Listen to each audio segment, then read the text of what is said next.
Greetings, mortals. It is I, Remortis, and today we are back in Baldur's Gate 3, thanks to the patch 8 updates for all these lovely new subclasses. This time we'll be covering the Circle of Stars Druid, which is a really good spellcasting focused druid. You'll be granted 3 special forms known as constellations, and each of them have their own purposes. The Archer constellation gives you a lovely bonus action single target radiant arrow shot. The Chalice will let you get a bonus free heal as a free action whenever you cast a leveled heal, so you can get a little bit more bang for your buck. And then lastly, we have the Constellation of the Dragon, which is really damn good. And it gets a lovely bonus action Dragon Breath that makes Dragonborn put to shame. But there's even more goodies in there for spellcasters, which we'll cover in just a moment. But this is going to be a pretty straightforward video because druids are very easy to play. They're a very forgiving spellcasting class because they get access to all of their spells whenever they level up. So you can go ahead and choose your spells in between battles and change them in and out as you please. So you don't have to feel like you have to sweat bullets like you do with a wizard or sorcerer. Make sure you have the right spell, you know? But anyways, so that being said, it's going to be a really short video. There's still going to be a quick guide, so you still get the information, still get out of here. But that's enough of all this. Let's just get right into it, shall we? Although I do want to preface that this is patch 8 stress test, so things are subject to change. Any of these things can be changed, whether it's for buffs, bug fixes, or nerfs. Guess we'll have to find out when the actual patch rolls out. But as far as it goes, this is what I got for you. Now onto the quick guide. And before we move on to the quick guide, I just want to do a quick little plug here, as we just revamped our Discord over the holidays to try to get a little bit more engagement, but we're trying to form a theory crafting community where we cover all sorts of games, not just Baldur's Gate 3. Some other ones we like to talk about are Rogue Trader, and then Civ 7, which is coming out next week, as well as a few other different survival games. So if any of those type of games are up your alley, by all means, go ahead and join our Discord and come hang out with us. Link will be down in the description. Now to that quick guide. So as for the quick guide, really the main form we're going to be looking at here is the Dragon form, which will give us a bonus to our concentration checks, so to speak, as we can no longer roll below a 10. And then if we add on extra Constitution, extra Warcaster feat for advantage on Constitution, it's going to be really hard to knock us out of our concentration, which is really good because the Druid has some of the best concentrated spells in the game, such as Call Lightning, Moonbeam, Spike Growth, Wall of Fire, and a few others, but those are the main ones.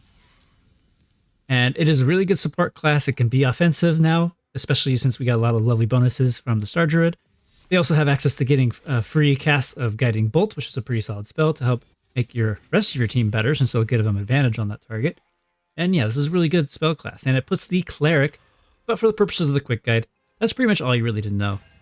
The Dragon form is phenomenal for spell casting, and honestly, you could multi-class and just get this 3-level dip and you get that bonus to concentration saves on anybody, not just for Druid spells. So that is definitely something to consider.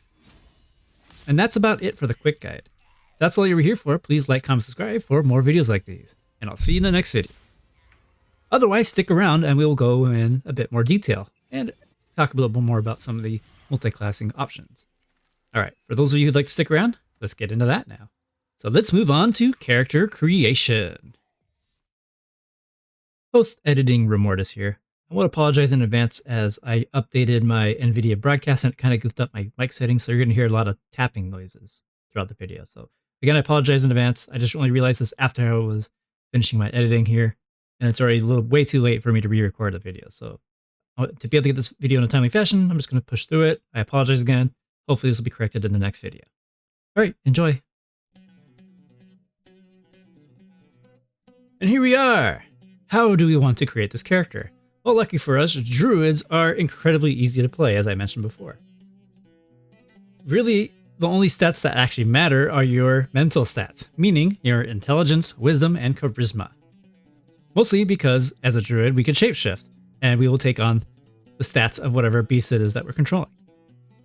However, the Circle of Star Druids isn't really going to be necessarily shape-changing per se, as they'll be using their wild shape to cast their constellation bonuses, in which case we actually will care about our dexterity and constitution. But as far as the rest of the abilities go, from the other racial options, you can really play whoever you want. But as far as which origins or NPCs in your party you'd like to have be this build, if you want to just kind of stick to their normal classes, then you probably would have this be as Halsin or Jaheira. Give them some love, right? Otherwise, I suppose you can go with Shadowheart for a Selûnite build, since this is all Sun and Radiant based. So that could be something if you decide to do a redeemed Shadowheart run. Otherwise, you can play as whatever race you like, and you won't go wrong no matter which way you look at it. If I wanted to go more lore-friendly or thematic option, I'd probably end up going a Seldarine Drow, since they're like the good guy drows, and this is kind of up their alley with all the Radiant stuff, since they basically worship Selûne or some form of her. Anyways, we'll go ahead and just pick the drow for now and go look at our stats here. Before we move on to stats though, let's go ahead and look at our cantrips. Obviously, we're going to want guidance. It's probably one of the best support spells in the game, as you probably already know. The Circle of Star Druids does get a more empowered version of guidance. However, that will cost resources. So it's nice to have the guidance as a backup in case we deplete our resources or we don't want to spend them. Otherwise, the other cantrip I really like getting is Shillelagh, or I like getting Thornwhip. But we're going to go ahead and go with Shillelagh just in case we need to melee something for some reason. All right, and as for our stats, obviously we're going to max our Wisdom. Assuming you get the Hag Hair, you'll be able to get 18 pretty early, and then we'll increase our first feat to get up to 20 Wisdom, and then we can go pick whatever we want after that.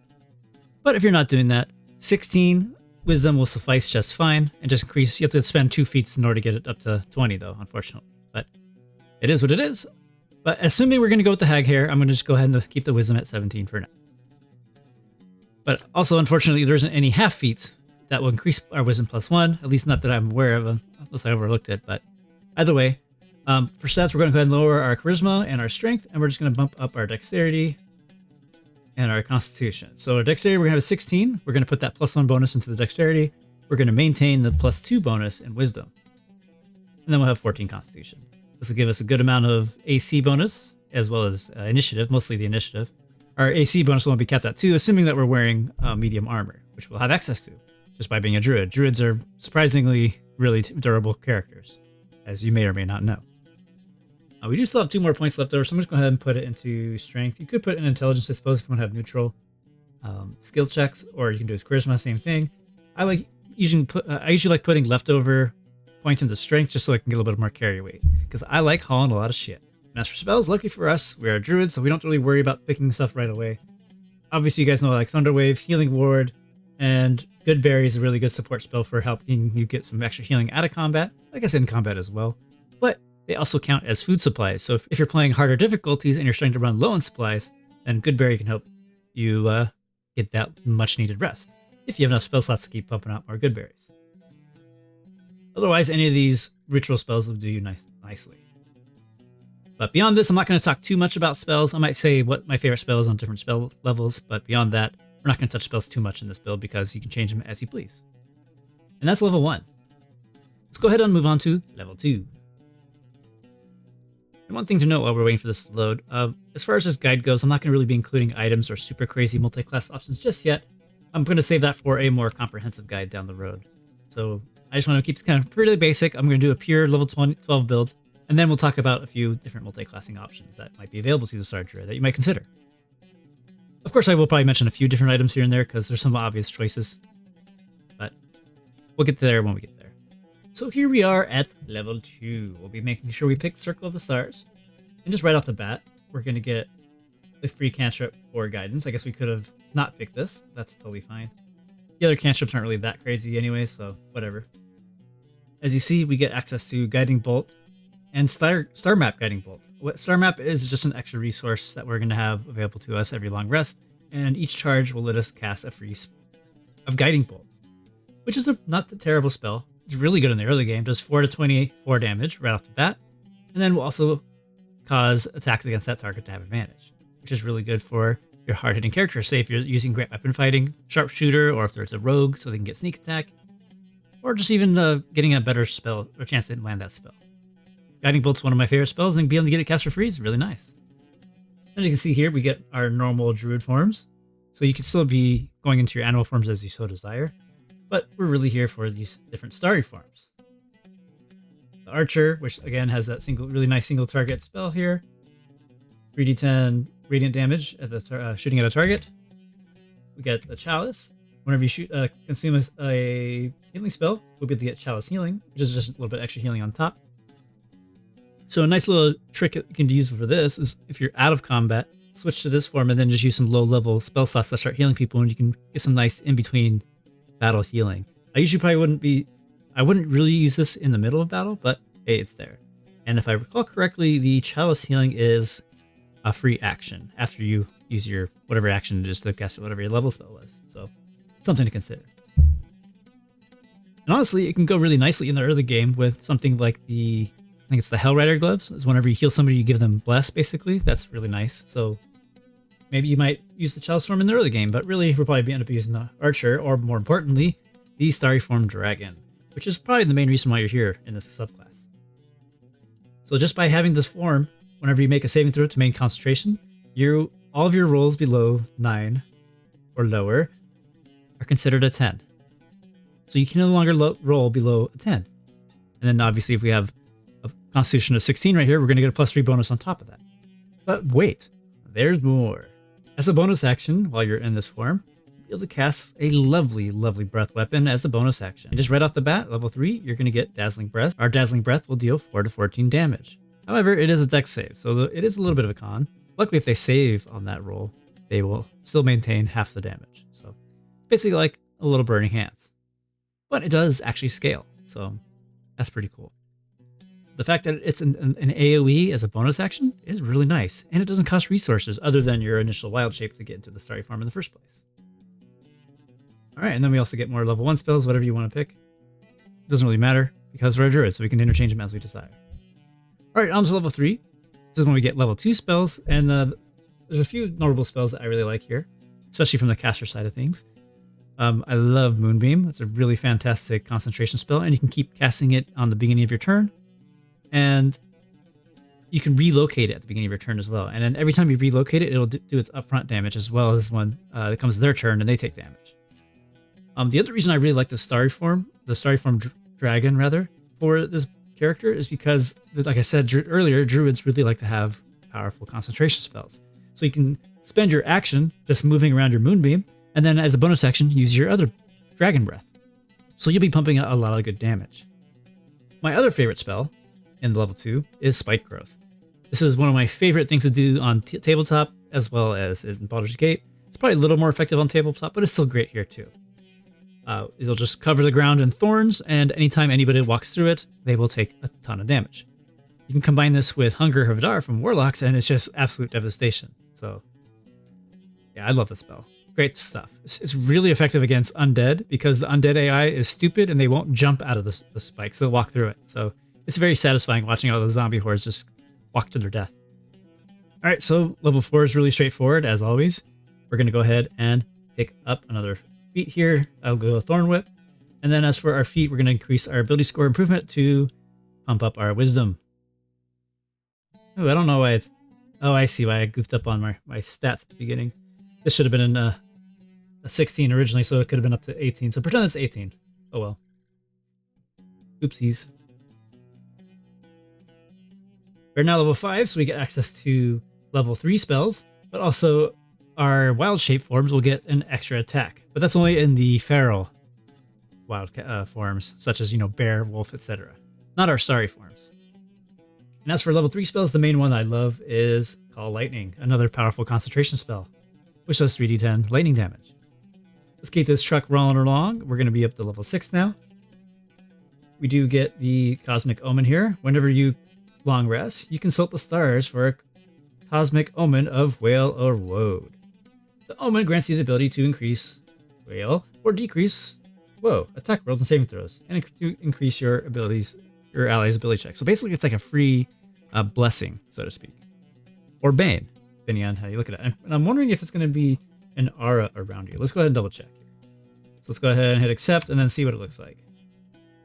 So it seems, at least what I'm seeing at the moment, seems that the Cosmic Omen is basically just giving the enhanced version of guidance at the moment. So interesting.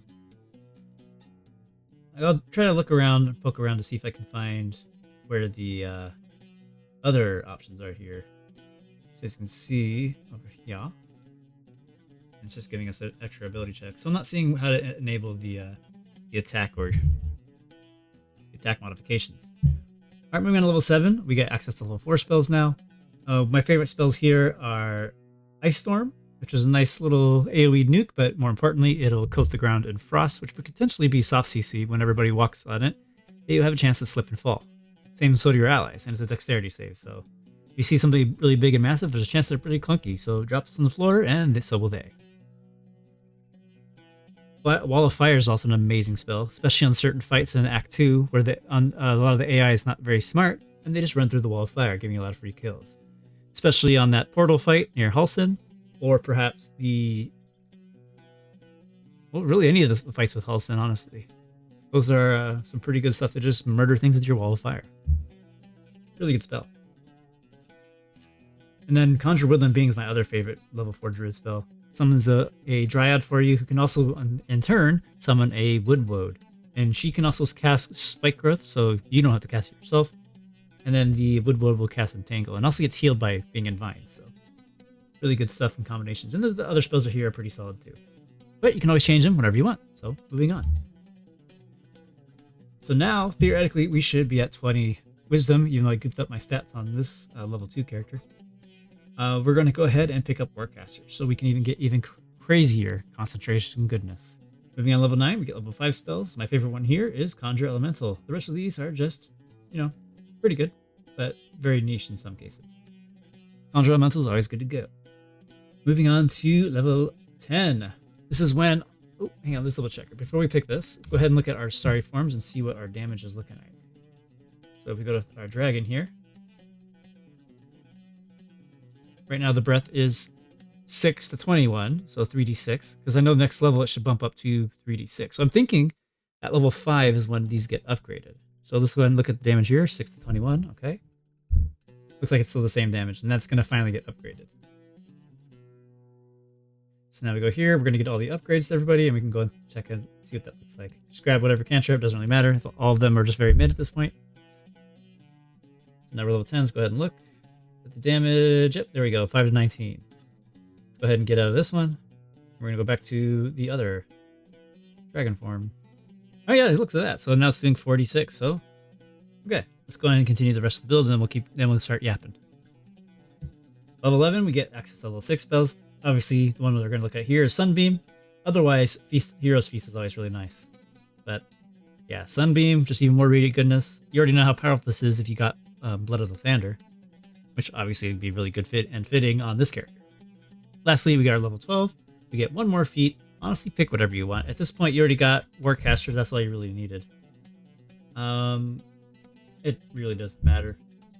Maybe Savage Attacker, but that's only with melee attacks. Let's do Spell Sniper. Why not? Maybe we can get some crit fishing with some of our spells. Is that only with cantrips though? No, it's all spells. Okay. Yeah, just pick whatever. I guess. Wow, I'll just blast. Why not? Fuck it. Really doesn't matter.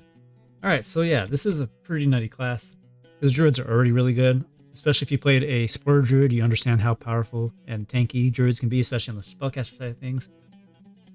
Druid of the Land is still kind of lame though, but it is what it is. So yeah, this is a great class, and people are gonna have a lot of fun with it, especially during Act 2. Who needs a cleric when you have a Circle of the Star Druid at your side? You got tons of good radiant damage here. In which case, the obvious items you want to be using here are all the luminous items, because they just go hand in hand. Of course, there are a few druid items here that are useful for use too, such as the shield that enhances your shillelagh, or really anything that will enhance druids will enhance you. You can wear medium armor, so really there's so much stuff that we can be using on this character. So the obvious multi-classing here would be 9 levels of Light Cleric and 3 levels of Star Druid, because your Dragon Breath is going to scale based off your cantrips. The level 10 feature only gives you flying access on it, and the flying is very... So let's go ahead and fly. This is as far as we can go. We can still jump, and I believe we can still move around too. Yeah, we still have plenty of movement, so it's not a movement thing. Really, if you really wanted to fly, you can just go ahead and snag it from the brain. Tadpole thing. But, this Dazzling Breath is going to open up a lot of doors, especially for your dragons who really want to feel like they have an actual good Dragon Breath ability. So honestly, that's really the guide. It's pretty short, I know. But Star Druid's really easy to use, very self-sufficient, It's going to do tons of radiant damage, so any radiant-based item would be fantastic here. And yeah, you guys are going to really love playing Star Druid. It's really good. And we didn't even really talk about the Archer or the Chalice. That's all upside. So this you can use as a single target nuke and just start shooting people. Give it a second to get out of turn-based mode. Let's go ahead and just shoot. Oh, who do we want to shoot here? Let's go ahead and just shoot Gale with us for a second. Yeah, eat shit, Gale. It's not the best damage, but hey, it's free bonus action attack. Not too shabby. And then the healing here is pretty good too. So is that 2d8 plus 3? Free healing. If you want to do a crazy healing build, I guess you could do Oath of Ancients Paladin with a little bit of Star Druid and a little bit of Life Cleric, and you can just go nuts on the heals. Although healing in D&D and in Baldur's Gate 3 isn't usually necessary, as usually the best condition you can inflict on anybody is the dead condition, and healing somebody is not going to help you do that. So that Dragon Form bonus action is going to open a lot of doors for a lot of different builds, and yeah, I think you guys are going to really enjoy this subclass. So I can keep on rambling, but we're going to wrap it up here just for the sake of brevity, and I feel like I've beat the horse enough for this video. If you guys like this guide, please like, comment, and subscribe for more. Otherwise, I will see you in the next video. Farewell for now.